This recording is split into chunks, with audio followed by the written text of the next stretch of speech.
otherwise be infringing. Non-profit, educational, or personal use tips the balance in favor of fair use. নমস্কার, আমি মনোজিৎ পট্টনায়ক। আজকে আপনাদের সামনে সফলতা নিয়ে দু চারটি কথা বলবো। সফলতার সিঁড়ি দেওয়ার কিছু ধাপ। সফলতা কে না চায়? প্রত্যেকটা মানুষ জীবনে সফল হতে চায়।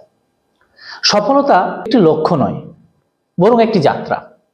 এই যাত্রা সফল হতে হলে কিছু নির্দিষ্ট অভ্যেস গড়ে তুলতে হয়। আসুন সেই পদক্ষেপগুলো এক নজরে দেখে নেওয়া যাক। প্রথমত, কঠোর পরিশ্রম। সফলতা কখনোই আকাশ থেকে পড়ে না, এর জন্য নিরন্তর কঠোর পরিশ্রমের প্রয়োজন হয়। শর্টকাট নেই, সহজ পথ নেই। কঠোর পরিশ্রমই সফলতার একমাত্র চাবিকাঠি। দ্বিতীয়ত, ধৈর্য। সফলতা একদিনে আসে না। ধৈর্য হারালে সফলতার পথে অনেক দূরে যেতে হবে। প্রথম কিছুই হয় না, পরপর একটু একটু করে হয়, পরে একসাথে অনেকটা সামনে চলে যাওয়া যায়। কাজের ফল তাৎক্ষণিক না পেয়ে হতাশ হয়ে যাওয়াটা স্বাভাবিক, কিন্তু ধৈর্য ধরে থাকলে একদিন সফল হওয়া নিশ্চিত। তৃতীয়ত, আত্মত্যাগ। স্বপ্ন পূরণের পথে অনেক কিছুই ছেড়ে দিতে হয়। আরাম, বিনোদন, এমনকি কখনো কখনো অনেক অনেক প্রিয় জিনিসকেও ছেড়ে দিতে হয়। পৃথিবীতে কোনো কিছুই ফ্রিতে বা সহজে পাওয়া যায় না। আত্মত্যাগ ছাড়া সফলতা শিখরে পৌঁছানো কঠিন। ধারাবাহিকতা। ধারাবাহিকতা আমাদের কাজগুলোকে মধ্যম মানের থেকে সর্বোচ্চ মানের করে তোলে।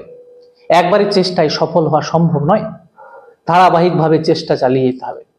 প্রতিদিন একটু একটু করে এগিয়ে যেতে হবে। নেক্সট হলো শৃঙ্খলতা। অনুপ্রেরণা কাজ শুরু করতে সাহায্য করে, কিন্তু শৃঙ্খলতা কাজ শেষ করতে সাহায্য করে।